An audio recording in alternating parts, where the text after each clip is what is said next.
Welcome, everybody, to the Sheridan Report, brought to you by MyBookie.Ag.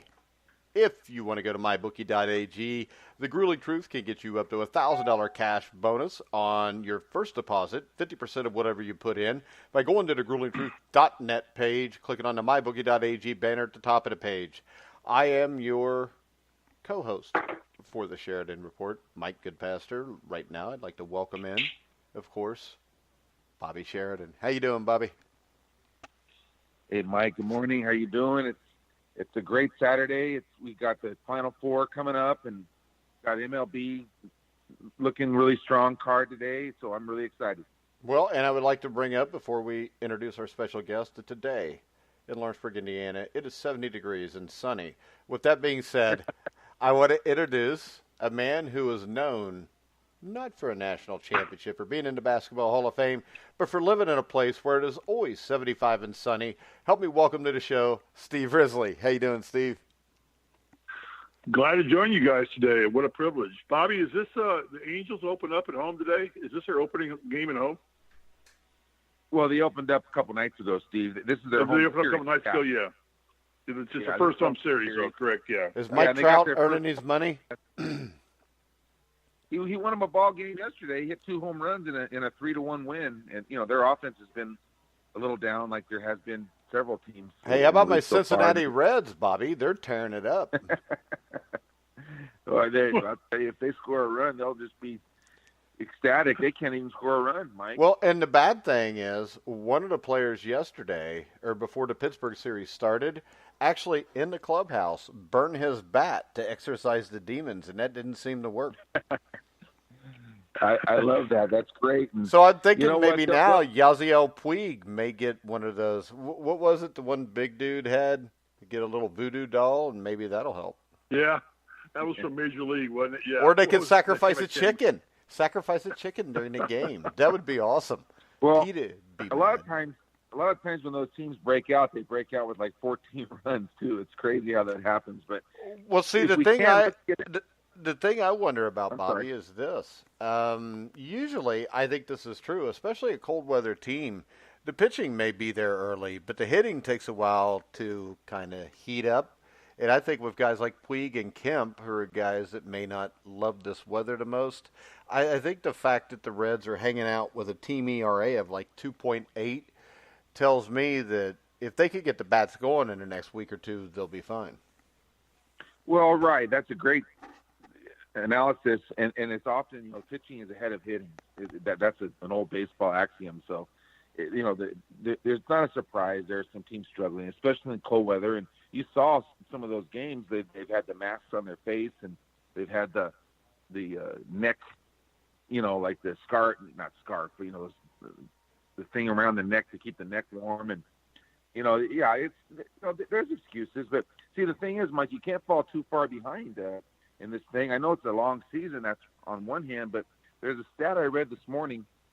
68 teams, I want to say over 15 years or something like that, have started 1-6 or 0-7, and only 3 have made the playoffs.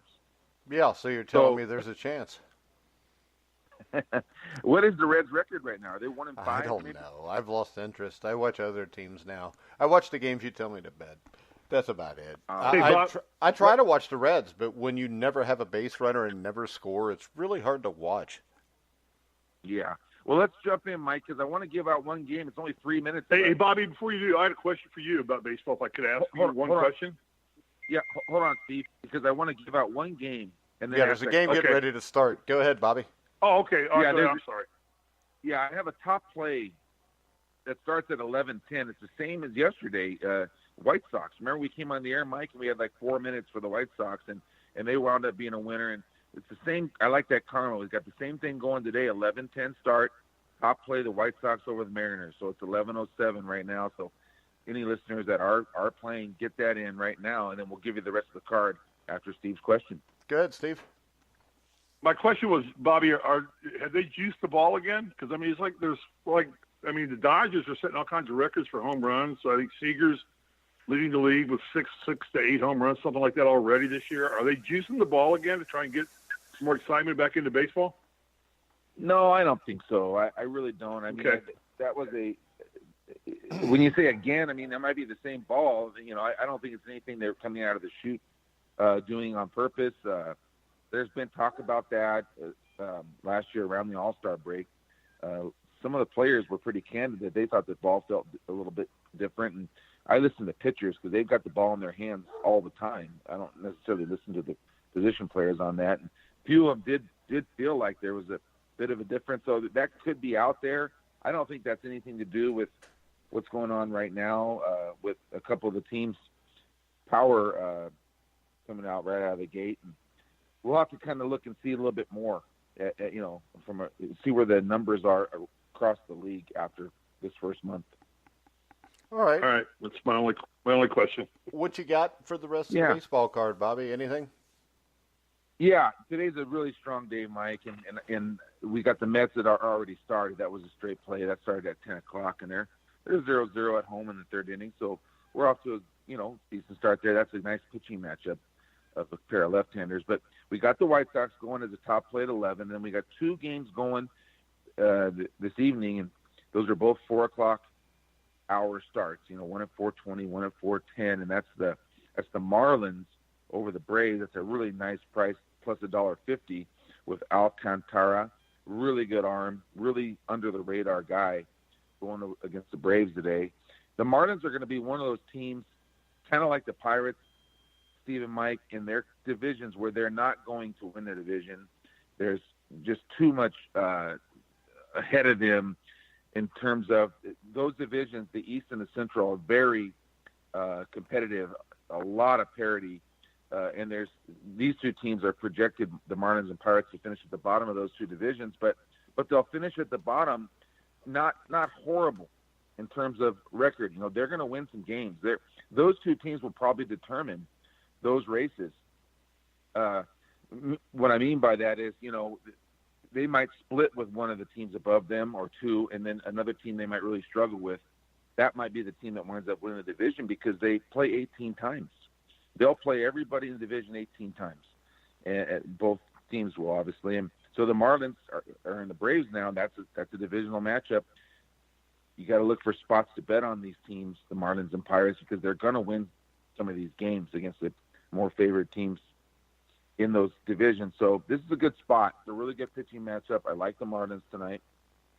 And then my top play is also this evening at 4:10. That's the Cubs over the Brewers, and the Cubs are one of those teams, we just talked about it, they've started 1-6, and this is a team that's been playoff bound for 3 or 4 or 5 years now under Madden, and there's talk about Madden, this is the last year of his contract, about him not being the manager next year. And it's kind of a big year, but they didn't address their bullpen, and they're having a lot of trouble in the bullpen early in the season, but let's hope we don't need the bullpen too much tonight. We've got the Cubs with Cole Hamels, and I think he'll slow down the Brewer bats. I think they have a really good shot to win this game. Yesterday's starter, Quintana, was supposed to be the guy to silence the Brewers. He had a really good career record and numbers, and I didn't buy in, and I'm buying in today. I think this is the lefty that's going to slow down the Brewers. So I like the Cubs tonight. That's a great rivalry, a great matchup. That'll be a good ball game. I think the Cubs will get the best of that one. So we got the Mets, Marlins, Cubs, White Sox, and then I have a 3-team parlay. These will be 3 favorites to kind of cover some of that action or hopefully add on to the winnings there. And the parlay is the Cardinals. That also starts right now at 11:15. So you got to get that in. It's 11:12. So the Cardinals, Angels, and Red Sox. That's 11:15, 105, and 5:10. And I always talk about, guys, if you miss a portion of this, let's say you don't get that parlay and you still got the Angels and Red Sox that you can mix and match a little bit. Still, you got them with the 2 4 o'clock games. So you can always do things that way if you get started a little later in the day. But the way I formatted it is you got the Cardinals, Angels, and Red Sox hooked together. $100 gets $460 with a payback of $560. All right, so there's the card. I know we are ready to talk Final Four now, so let's see. What's your top play in this Final Four, Bobby? I've got one play that I'm on, and it's Texas Tech, and I'm really strong on them. I think they're going to win this game, and they're +2. That's on my site, but in most joints you can get 2.5 right now. Not any more threes. That was a little bit earlier in the week. So I love Texas Tech, and if you want me to talk about it now or later, just whenever, you just let me know. But you can talk about it now. That's why we're here. Okay. Why Steve's here. Let's roll with it. All right, I'll give you guys my little take on this.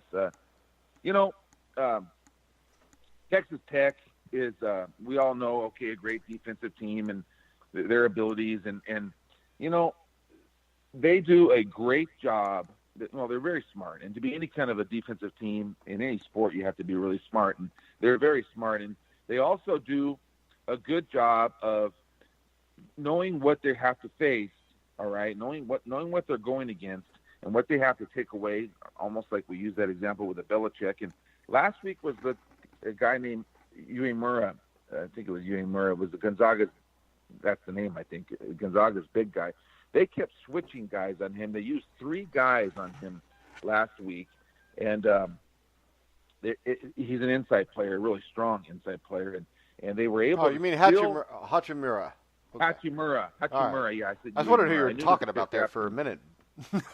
yeah. And it was a Japanese name. I'm sorry, Mike. He's a half Japanese, half African American player for them, and they were very focused on him, and they were still able to get out and guard really well. The point guard is really fast, Perkins. Really, really fast, and they had 2 or 3 other really good offensive players. Chris Beard talked about that being a great college basketball offensive team. Great. And I think what we've got today is their focus is going to turn obviously to the guard, and they've got 2 or 3 guys that I think are going to take turns on him, and they're going to have to. And yet they're still going to be able, no doubt in my mind, to contain the rest of Michigan State's the rest of their offense, which would be their big guys underneath. And I have no doubt that Texas Tech will be able to handle this Michigan State team from a defensive perspective. Now, you turn it around on the other side, Texas Tech offensively against Michigan State, I think that concerns Coach Beard a little bit more than does containing them. And the thing I like about Texas Tech is they pass the ball extremely well interiorly. So, they're able to get a lot of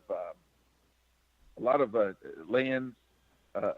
They don't necessarily rely on the dribble drive, but they have really good interior passing, and they have 3-4 guys that hit the open shots. They're just a good offensive team-wise, not any one guy. And then if everything breaks down, the Culver can his own shot. This team is robotic. If you would love this team, I watched this team in person, very close. They're expressionless, no emotions, winning, losing, 0. And kid named Matt Mooney is going to be the key today, I believe, for them. Just a really good senior leader. They shoot foul shots great. This is just a really, really, really good team. And I believe Michigan State's played above their heads a little bit to get to where they're at right now, and I think it all ends today. Texas Tech's going to win this ball game. I like them a lot, and I got a little bit of action going to the under as well. A little bit. I think maybe 20% of your straight bet you can also parlay with the under. I do believe this is going to go under. All right, so when I look at this game, Steve, what I see is 2 great defensive teams, and I think whichever offense can create better shots will win this game.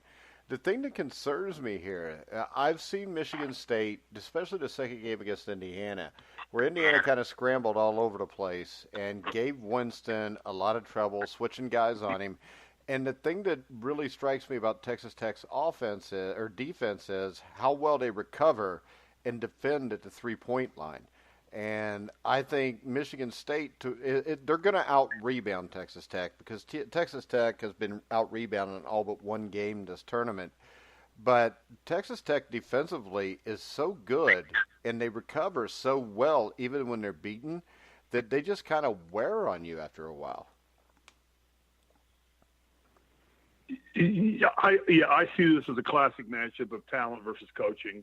I think Tom Izzo is the best coach of the Final 4 coaches left. In terms of, he's put his team in there 8 times. I know he's only won 1, but he's got 8 teams there. And this is a team that probably shouldn't have gotten there, but he found a way to get them there.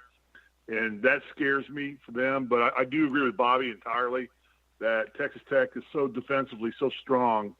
I think it comes down to Cassius Winston and what they're able to do with him.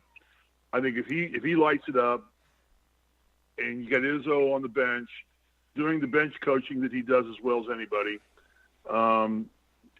it's going to be a great game. I mean, it's a great game, but I would not bet against Bobby on this one. I would stick with Bobby. I think overall the talent is going to win here in Michigan State because I think they can shut Cassius Winston down. And then Izzo's coaching becomes kind of not important because he has nobody out there to execute what he's trying to. Well, he does because when you look at Cassius Winston last week, he scored 20 and 10. But I think the difference here, Bobby, was Xavier Tillman, who averaged 19 points, was a career high. You always have the possibility that while taking Winston away, you leave open somebody who unexpectedly has a great game. And we've seen this in Final Fours past, where somebody that nobody really even remembers 10 years later has a huge effect on one of these games. Well, right. I mean, that's always a key is finding that other scorer, that less acclaimed player to step up and play an unreal game and get you over the top.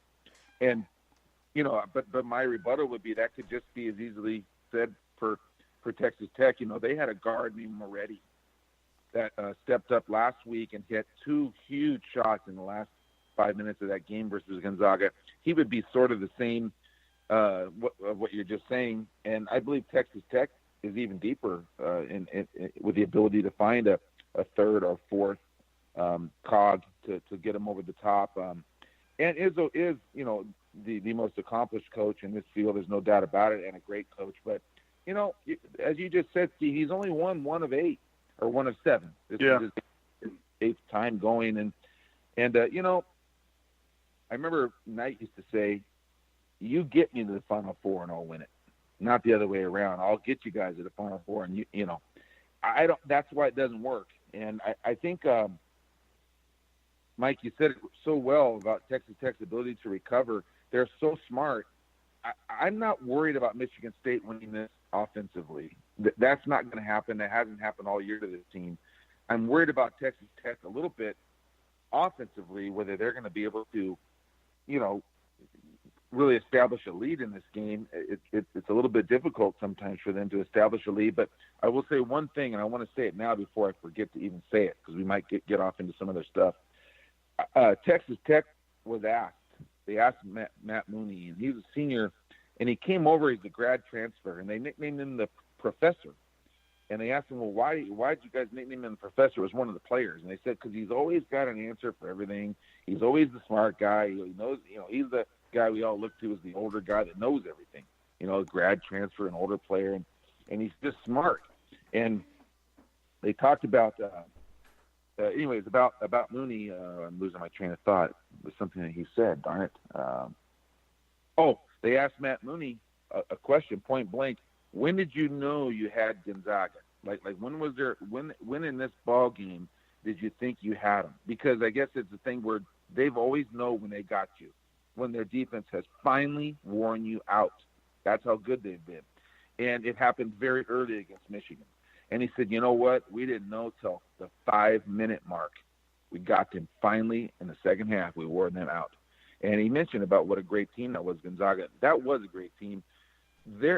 Today's not going to be near as difficult defending Michigan State as was last week against Gonzaga. That was the game I think wins it for him. Can I ask a question here to both of you guys? Bobby, you and I and Mike and I were all talking. They have kind of let play go on in this tournament. And Bobby, you said you were in Anaheim. You saw that and heard that talk going on. And Mike, I know you were in Louisville. They're letting them play. Big Ten generally plays pretty physical basketball. Does this play into it in any way, shape, or form, guys? No, because I think Texas Tech is as physical a team as anybody in the Big Ten. Are they? I think. Okay. I don't think they're as big, which worries me, Bobby, because they're going to get beat on the boards. So my biggest concern, as you said, is shooting the ball, because if they come out and they have issues shooting, I think they're going to have a problem, and could be a 45-44 final one way or the other. But if they shoot the ball well, I think they win the game, because if they shoot over 40%, I think they're going to negate that rebounding advantage a little bit. Well, that's what they've always been able to do, Mike. I watched that. You're so right, so dead on that. You know, those two guys for Gonzaga underneath, and they got great perimeter players too, and that's why this team was so difficult to beat. Clark and Achimura, physically taller and bigger, and Texas Tech was able to. Clark had a horrible game. They totally negated him, and they just kept switching guys on the Achimura.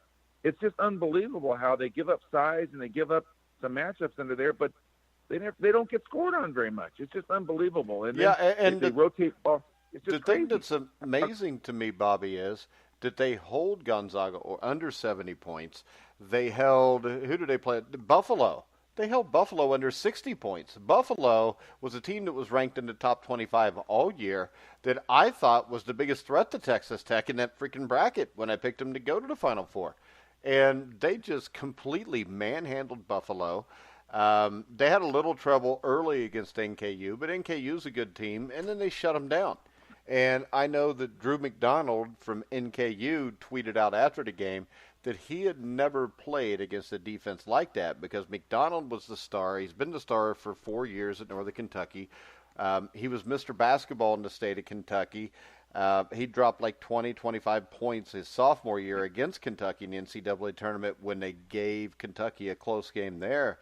And he said he felt like he could barely even breathe against that defense. He said 1 second you're wide open, and the next second there's somebody blocking your shot. Yeah, it's amazing. You know, last week this Gonzaga had a kid named Norvell. I think it was Norvell, and tall kid for Texas Tech, tall, thin, African-American kid. I don't remember his last name. I feel bad about that. I think his number was 11 maybe. And you'll see him tonight. He does a great job. He comes in off the bench, I think. And he was talking about, I did see part of this post-game about how he knew that Norvell was going to get the shot by the way that they were, setting things up right there. But he had to help contain inside on something that was going on. But he said, I knew I had to get out there. And he said, I left my feet for the block, which is not what I'm supposed to do there, I know. But he says, I just knew I had to get a piece of that ball. And he got there. Like these guys, like you said, Mike, they close out on the shooters, even though they're protecting other things inside. Their footwork and I think their knowledge, they're smart. And, one thing I heard Coach Beard say, no, he didn't say, he quoted this. This was in a press conference this week. They use a lot of coaches' names and a lot of philosophies from big-name colleges. Tom Izzo rebounding is one of their philosophies.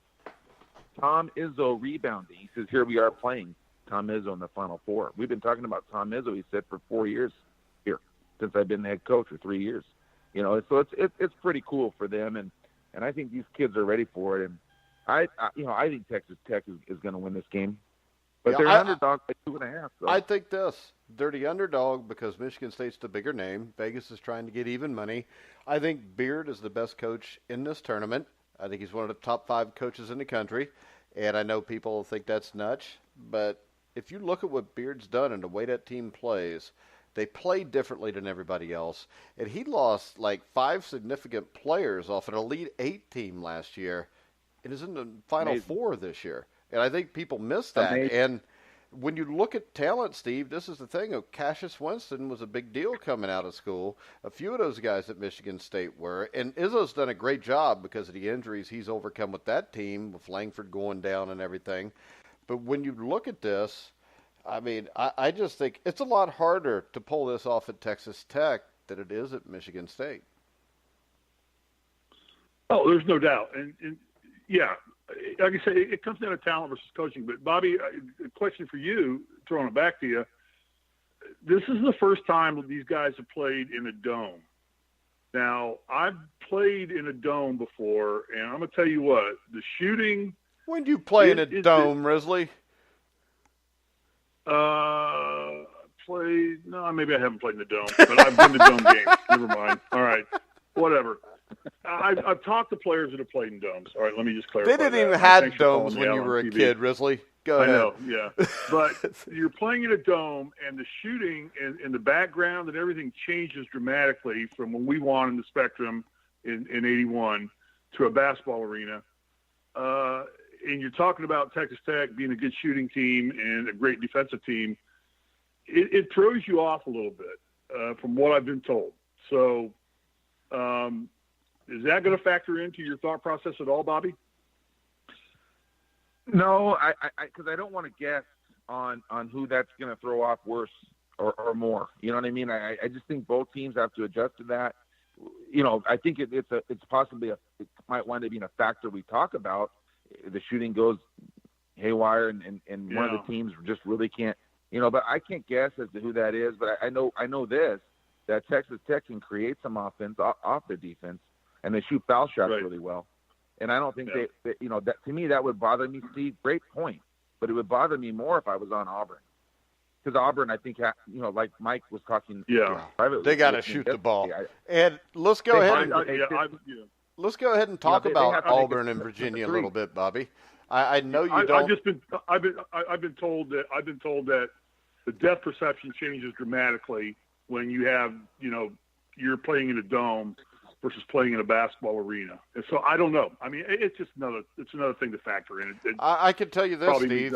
I think that when you heard most of those complaints about domes, it was back in the 80s into the mid-90s.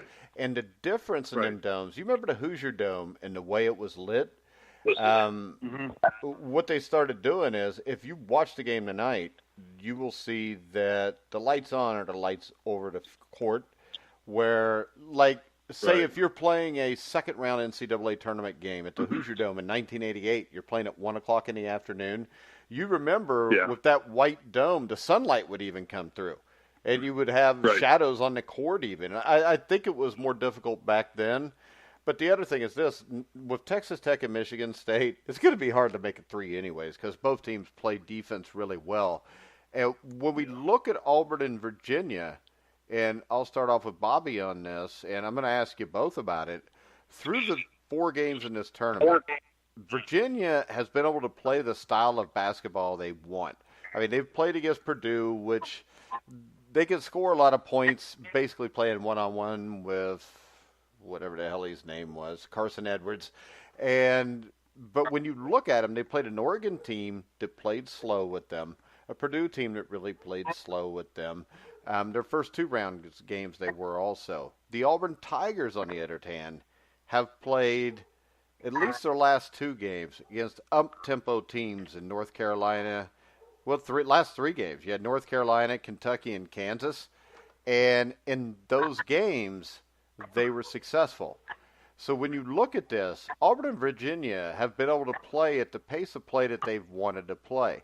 So I think this game all comes down to who can enforce the way they want to play and the tempo of the game on the other team.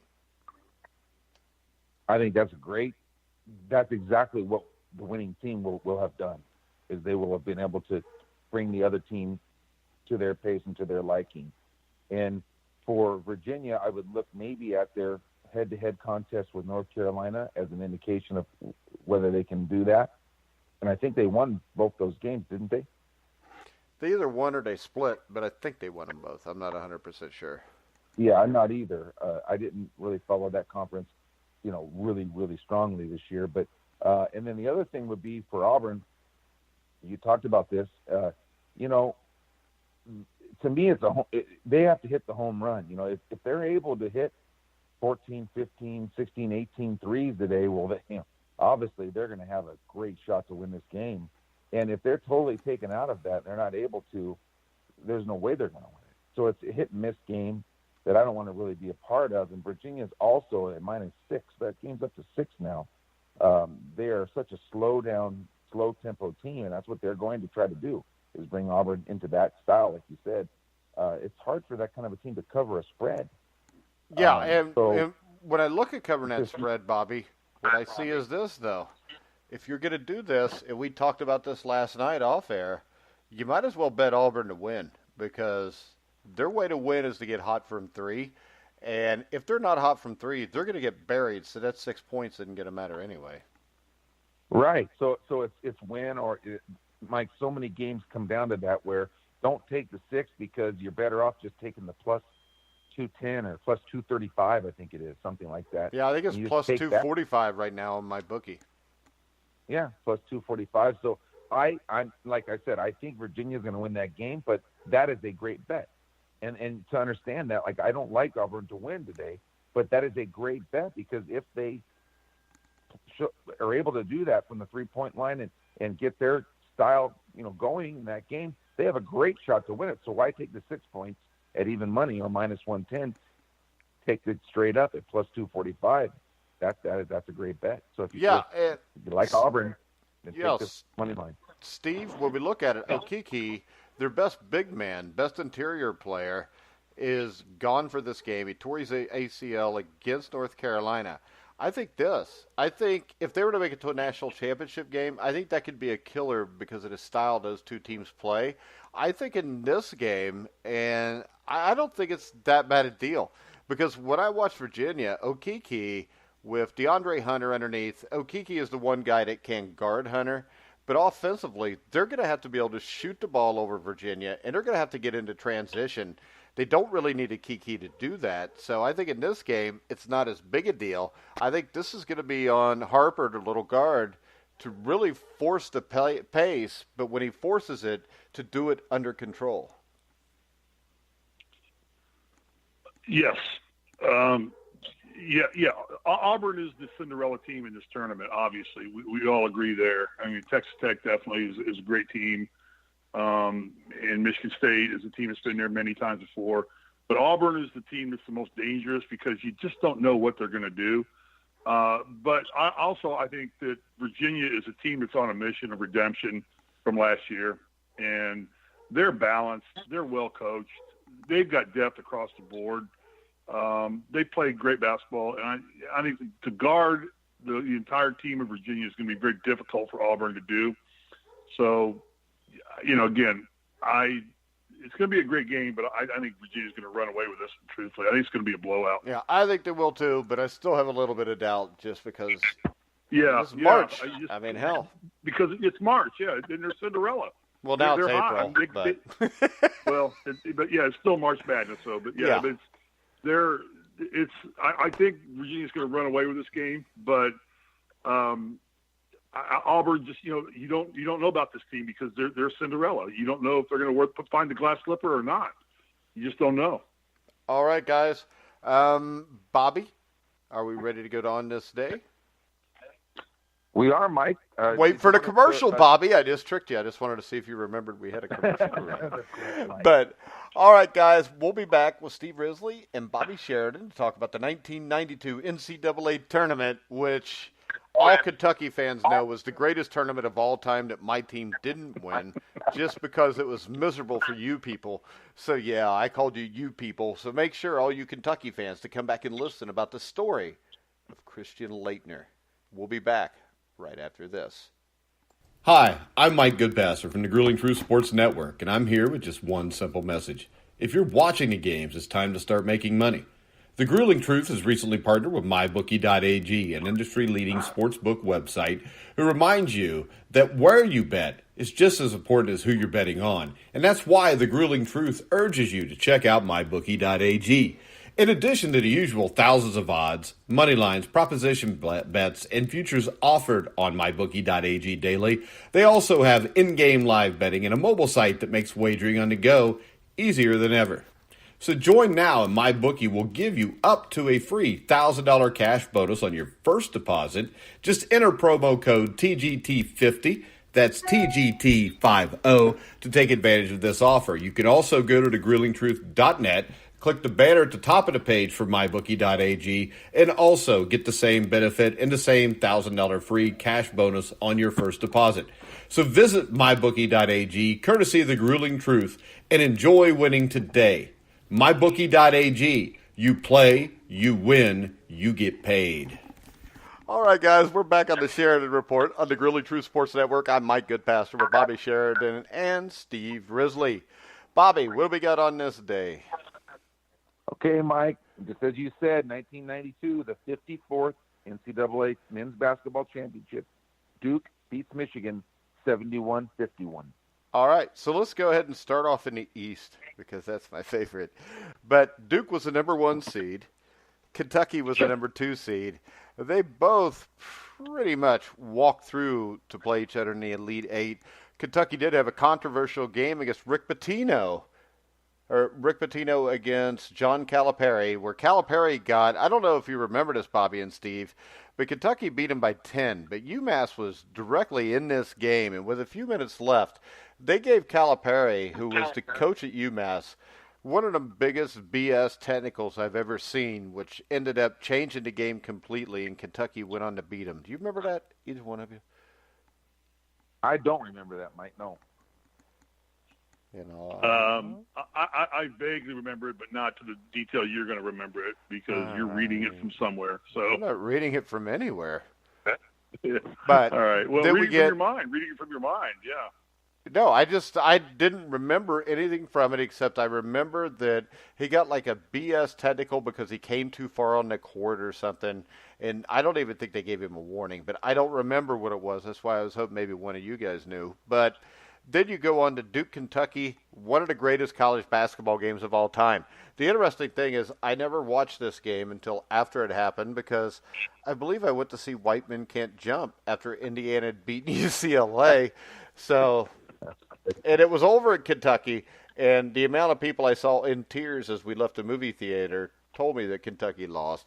But this was a great game. You had Christian Laettner. Who was it he stomped on, Bobby? Oh, gosh, I remember I just watched it. He stomped on... it was the skinny black dude. It started with an A, didn't it? Do you remember this, Steve? Who the hell was it? I don't know the name of the guy either. Was it Aminu Timberlake? That could have been. Could have been. Yeah, that was Justin Timberlake's real dad, too, by the way. Justin Timberlake's real dad. Yeah. Crimea River, huh? Yeah, that's why Justin has so much rhythm, because his dad was from Africa. There you go. But Duke ends up winning the Elite Eight game 104-103. That was the Jamal Mashburn team. Richie Farmer, I think, was on that team. That was the same team that the next year would go down in miserable flames again in double overtime to Michigan, which I loved that game also. And then the West region was my favorite because it's the one that had Indiana as the number 2 seed. And the thing I remember about that was Indiana in the second round played Shaquille O'Neal and Dale Brown. And Bobby Knight, of course, had a deep love affair with Dale Brown. But if I remember right, Matt Nover pretty much shut down Shaq, didn't he, Steve? Yes, he did. And Matt Nover was a good friend of ours, and he actually stayed at our house for a week or two when he was in Indianapolis and got to know him really well. And, yeah, that was just a game where, again, I think it was coaching that Knight figured out a way to shut Shaq down.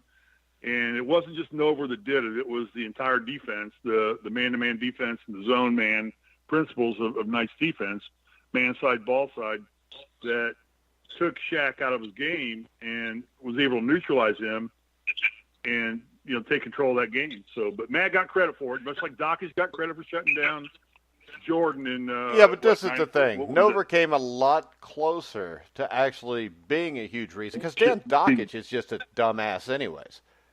So, I mean, fuck Dan Dockage. I mean, the guy's an asshole. Okay. I mean, he waits until Coach Knight has issues, and then all of a sudden he wants to talk about how he doesn't like Coach Knight. And we all know this. I saw Dan Dockage play basketball, and he was shitty.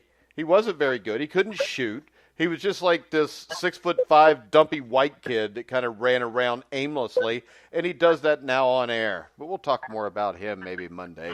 All right, then Indiana from there went on to beat Florida State. Mike, that was Mike, I got to bring this up because I remember watching that game a number of times, and Indiana came back, and I remember Bobby Knight made a comment. He said, we were down, and I wasn't sure, but I just looked down into the court, and I see Dale Brown standing there, so I know we're in good shape.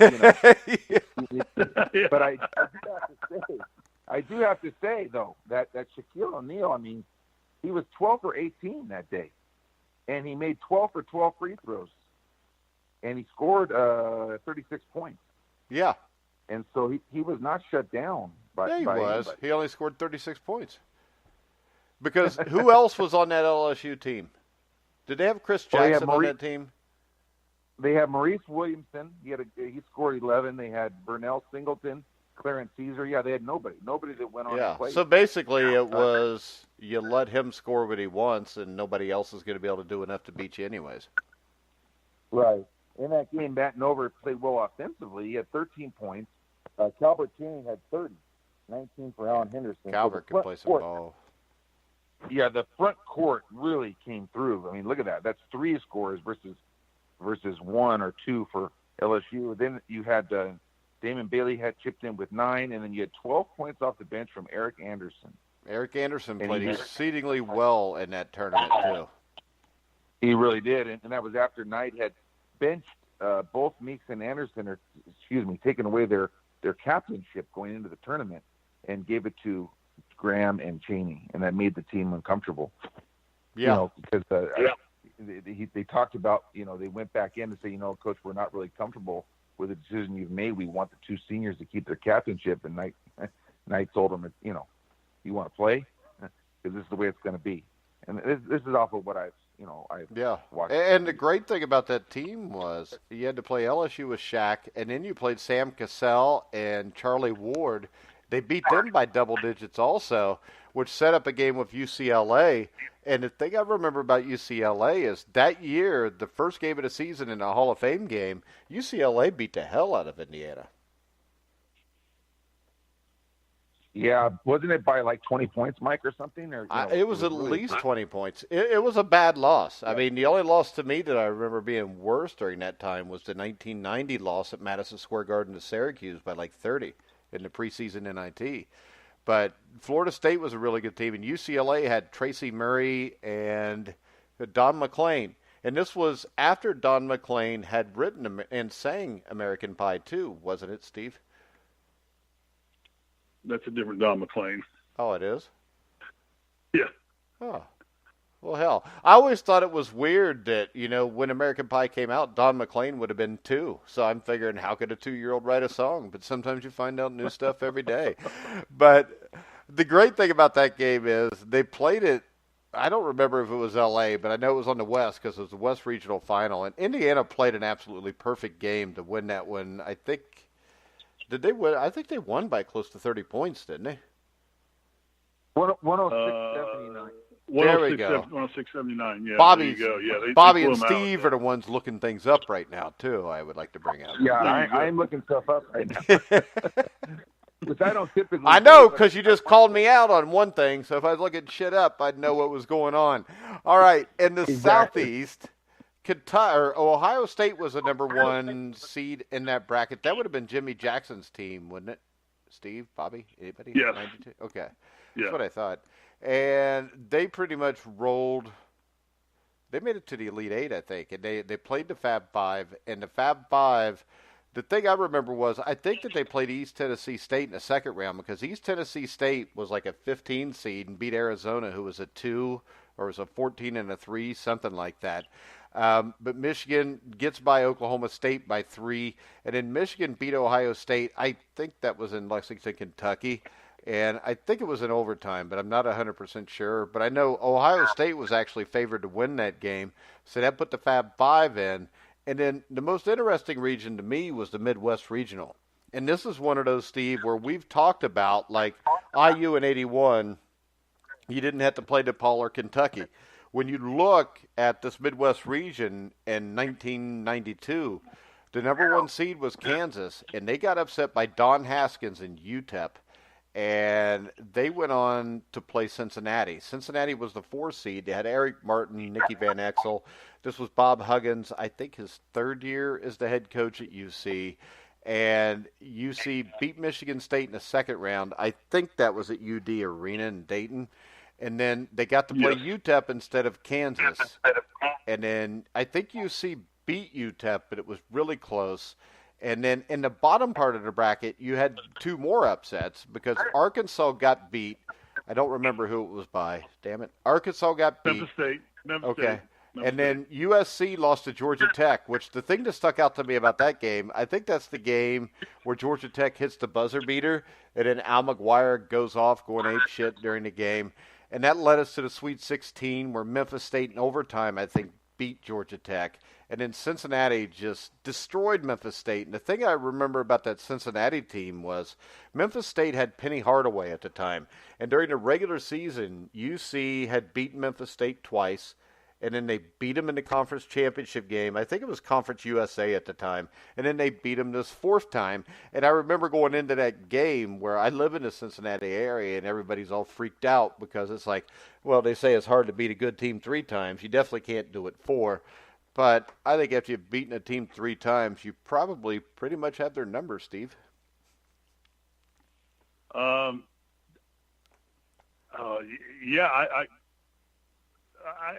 that's a good. I would have expected Memphis State to win that game with Penny Hardaway, but but UC had Nicky Van Exel, and I think Nicky Van Exel was better than Penny Hardaway. Okay, yeah, but to beat a team 4 times in one season is pretty rare that ever happens. You get their number all 4 times. All right. But Huggins was hot at that point in his career. I know you're not a big fan of his. No, because he's a drunken moron. But go ahead. Yeah, but he was hot. He was a good coach at that point. Well, he took a team, and in the past, if you've listened, James Ernest has got his shows. He's had a few of these guys on the show before, on his show. He's had Terrence Gibson, Eric Martin. Who else was on that team? Anthony Buford, I think. Herb Jones was a veteran on that team that actually went through the last years of Tony Gates. I think we've had Corey Blunt and Terry Nelson on this show. And then, of course, Nick Van Exel. And when we get to the Final Four, it's Nick Van Exel basically against the Fab Five. And UC actually, if I remember right, they led this game at halftime. And the thing that was so impressive about the Fab Five is outside of Ray Jackson, I think the other 4 guys all scored double figures.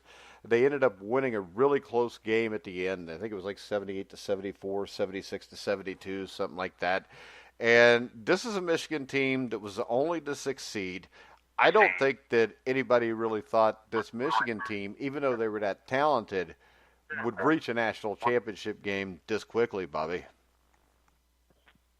Well, you're right. It was a huge accomplishment for them to do that, and the fact that they never won one is one thing, and you can down them for that. But they got to 2, and they got to 1 this soon, and it was a huge accomplishment. And I agree with you. We talked about this yesterday. The very next year they're back in the finals, and they lost to North Carolina. Yeah, but we need to get to this Duke-Indiana game because this still pisses me off. Well, hang on. Before we go there, when did Fisher take over this team? Fisher took over the team right before the 1989 tournament started because they fired Bill Frieder at the end of the season. Fisher's first game coaching them as the head coach was the 1989 first-round tournament game where they beat Xavier 92-87.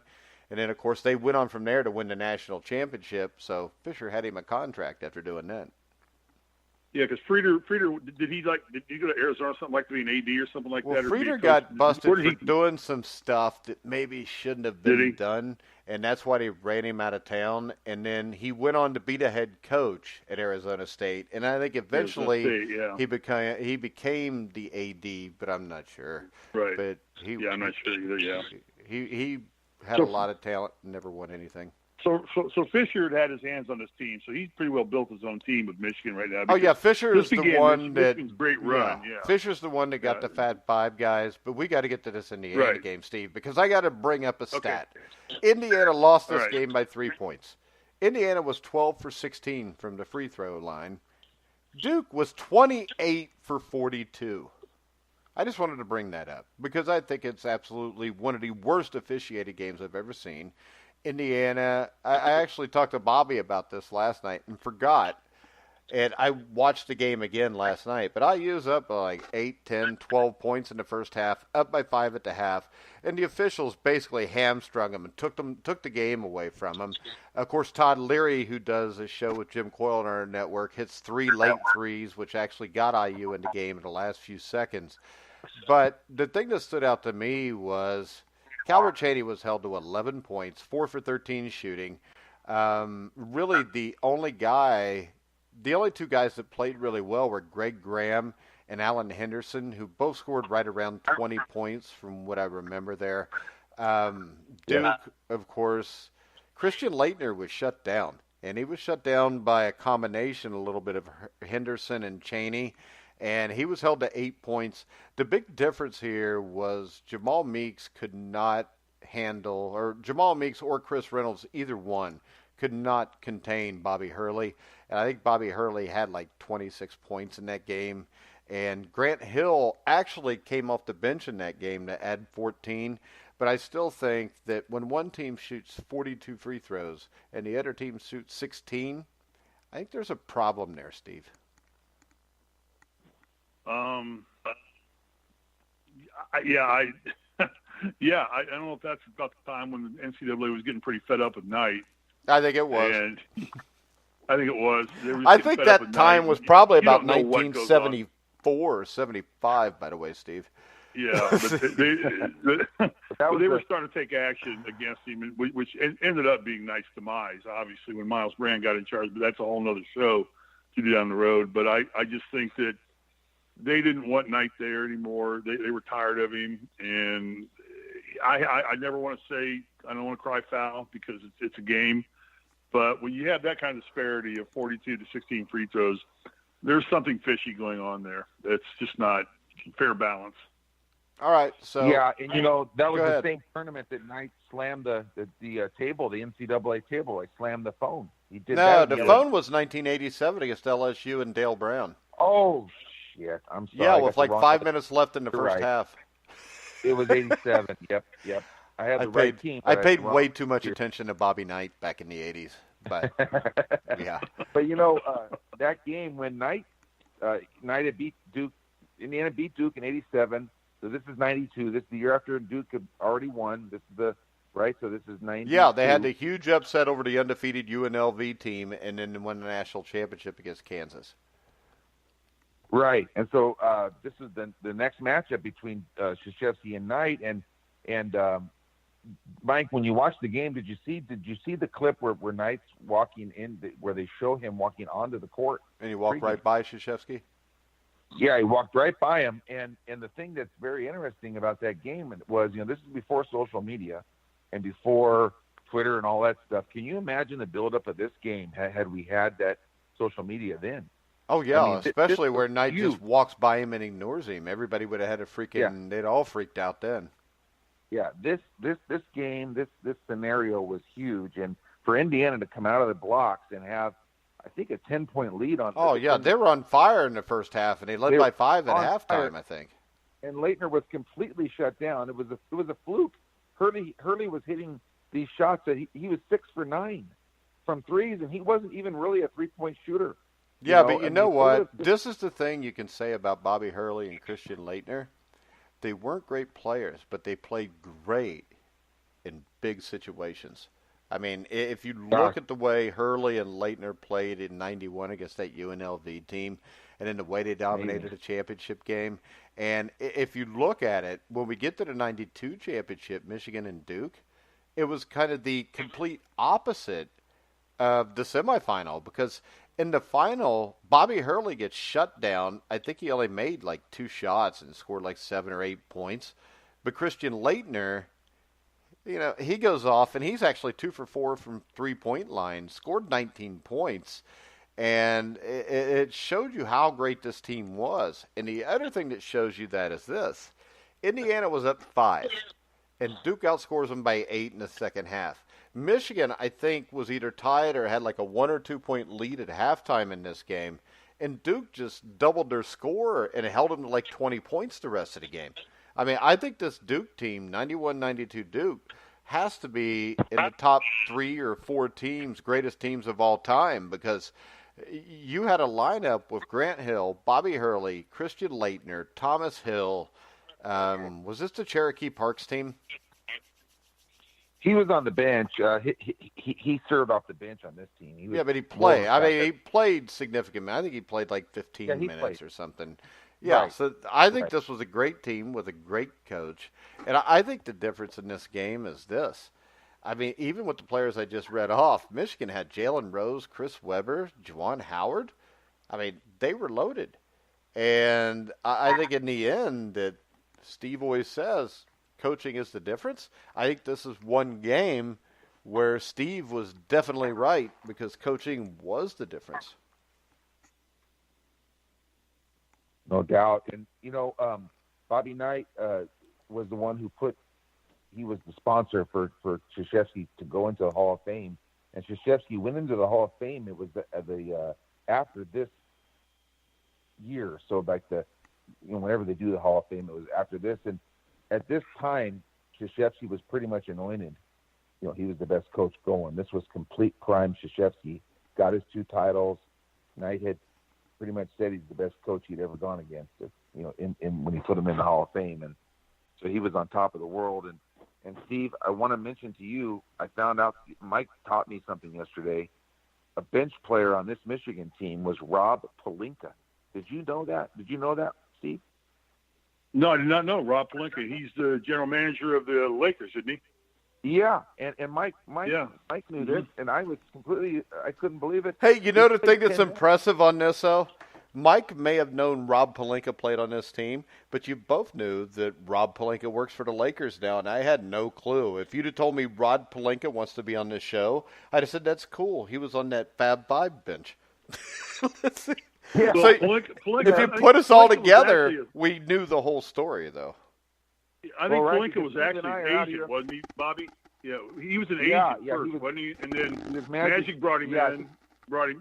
And the Genie Bus brought him in, and Pelinka really runs the Lakers. Magic is kind of really Magic. He's Magic. Magic's there, the guy that can. Yeah, he's the guy that he knows all the players. He was right. The guy that got, but Pelinka runs the Lakers. Yeah. He pretty much runs the Lakers. Yeah. Well.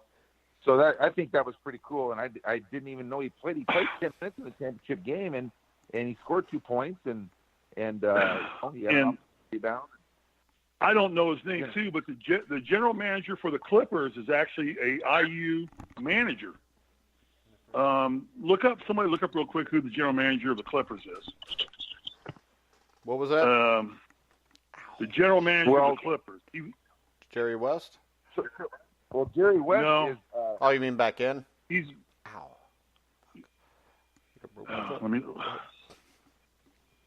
But that guy, I just had Michael him the other day. His name is Michael Winger. No, there's another guy there that he's the vice president of basketball operations. I thought that was Jerry West. No, never mind. I had it on my iPhone a while ago. I think I just deleted it off of it. But there's one of the main guys of the Clippers is actually an IU basketball manager from the day, and I can't think of his name. Clippers staff. Go ahead and keep talking. I'll look it up. I don't have anything else to say. Bobby, keep talking. Hey, the Lakers beat the Clippers last night, 122-117 also. Yeah, they did. And I was talking to my son about that game, Mike, and, I believe that the Clippers, at this point, there's 3 games left. I think they want the 7th spot. I was talking to him last night. I said, they're not going to play anybody more than 25 minutes of this game. Their best team is when Williams and Harrell come in off the bench. He scattered their minutes around a little bit. He shuffled rotations. I don't even think they wanted to win, Mike, because if they get in the 6th spot, they draw Houston. If they get in the 7th spot, they draw Denver. Yeah, it was a struggle. No question he wants to play. Houston's is going to, they're hotter than heck right now. I mean, Houston's going to play the Warriors. So really nothing else matters. But I think the Clippers didn't want to win last night. Yeah, it's Lawrence Frank. He's president of basketball operations. He's second under Ballmer. Ballmer is the only one above him. He was actually a manager at Indiana University. Oh, wow. Well, he also was a coach in the league, was he not? Lawrence Frank. The New Jersey Nets. Yeah. Yeah. But but he was a manager at IU, so that's all. Yeah. All right, real quick. Wow. Before we wrap it up, Bobby, did you want to come on with me and Steve after the games tonight? Sure. That the game, the Texas Tech game starts at 8. Yeah, it'll probably really start about 9:15, but they'll be done by 11:15 or so. We'll be on 11:30, talk for about a half hour, break down what we saw, and then meet back up Monday and do our picks. I'll be ready. All right, Mike. I'll come back on. Yeah, and let's hope we're happy talking about a Texas Tech win. So, guys, about 5 or 10 minutes after the last game tonight, you can come back to thegruelingtruth.net to hear a special Survive in Advance with a little NCAA Final Four wrap-up with me, Steve, Bobby. And you never know. Maybe we'll have a special guest. Maybe we won't. It's just kind of a shot in the dark. We fly by the seat of our pants here, even though we prepare 24/7. All right, guys, we're going to wrap it up. Remember, with Bobby Sheridan, you can follow him at Sheridan Report or go to SheridanReport.com to get Bobby Sheridan Report daily at $10 a day or $50 for the month. With Steve Risley, you can follow him at SRisley34. You can send Steve $10 a day just because he'd like to have some extra money. Or you can send him $50 a month so you don't have to send him as much over the month. So make sure you do that because we need the money. We're all broke. Help us out. All right, guys, we're going to wrap the show up. Make sure you check out MyBookie.Ag, our sponsor. You can follow us on Twitter at Grueling Truth, or you can hear all of our shows anywhere you find any kind of podcast nowadays. We're on over 170 different multimedia platforms. But those include iHeartRadio, iTunes, Spreaker, Stitcher, Spotify, you name it, we're on it. But we'll catch you again tonight, immediately after the Final Four. Don't forget to come back to thegruelingtruth.net or go to Spreaker.com. You can find us on either one of those. So for Bobby Sheridan, Steve Risley, I'm Mike Goodpasser. You've been listening to The Grueling Truth, where the legends speak.